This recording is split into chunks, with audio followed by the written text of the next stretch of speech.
Joining us now is our travel expert, Candace Derickx. Welcome to What She Said. Thank you.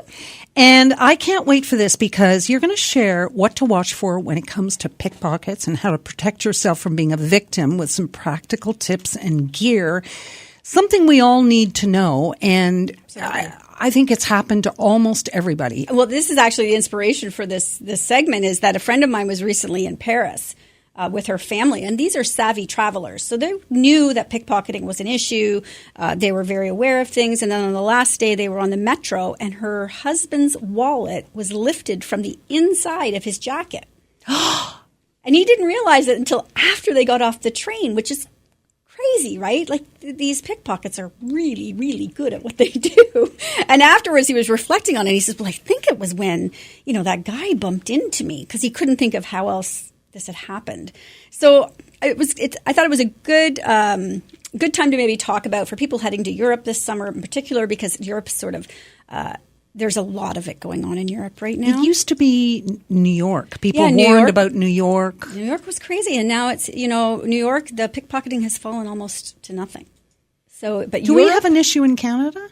I don't think so, but I think it's always good to be aware. Right. Absolutely, especially in crowded areas. I mean, it can happen anywhere. Yeah, it can happen anywhere. But authorities are particularly concerned about what's happening in Europe. Yes, I think Europe, there's a lot, like in Paris and Amsterdam and London. These are happening. This is happening a lot. So let's just kind of go over a little bit. I think one of the misperceptions I think we all have is that it's this lone pickpocket. And that's actually not the case. It's usually 99% of the time, a group working together. So they can start a fight or cause a distraction. And then another way they can get your possessions is to sandwich you. So you're going up the stairs, for example, or you're on an escalator, and the person in front of you stops dead in their tracks, causing you to run into them, which causes the person behind you to bump into you and then lift your wallet because they're working together. So, and then another classic place is at a turnstile, going into a subway. Those little turnstiles, that's a great place for them to sandwich you to get your goods. The next way is sort of this classic clipboard technique where somebody comes up to you and asks you to sign a petition or to donate to a cause.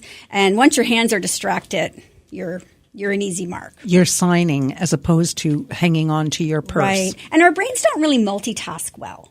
So we're signing something, we're not really paying attention to what's happening with our bag, right? We don't really focus that well on different things. So, and then this one always kind of makes me chuckle a little. It's because we're so predictable as humans, right?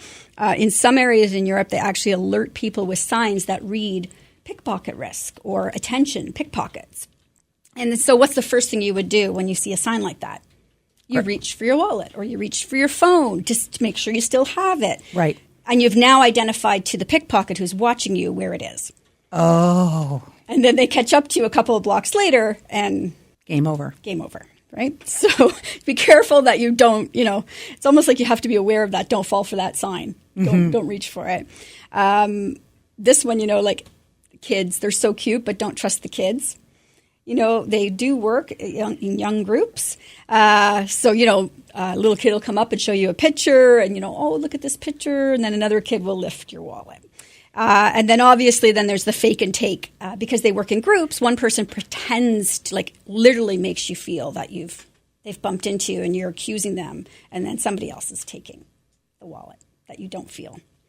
So ways to outsmart them. Don't walk around with your phone in your hand, obviously. There's nothing easier to grab and run. I mean, I keep my banking on my phone, my credit cards on my phone, so you don't want these things stolen. So don't walk around with your phone in your hand. Get an RFID sleeve for your credit cards and your debit cards because think about it, pickpockets don't even have to go in your wallet anymore. They just have to walk up with a machine and tap.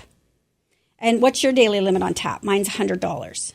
Right? Each transaction is $100. So imagine 30, 40 people on a subway platform, and they're just walking around tapping people's wallets and purses. So where do you get this? An RFID sleeve. You can find them at travel stores, online. Yeah, RFID wallets. Okay, and what that does is protects it from being tapped. Okay, so get that. Literally, just go to your local luggage store, CAA, pick up money belts. My husband just bought a belt that has a zipper inside the belt that you can put cash. And obviously, don't walk around with your passport. Yeah, don't walk around with everything.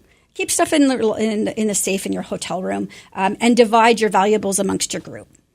Sounds great. Yeah. And if your hotel room has a safe, put it all in there. Absolutely. Yeah. Don't go out with more than you need. Well, thank you so much for joining us. These are really, really, really good tips. Where can people connect with you? They can find me at lifeinpleasantville.com, and they can find me on Twitter at Candace Derickx. And we'll chat with you in a few weeks again.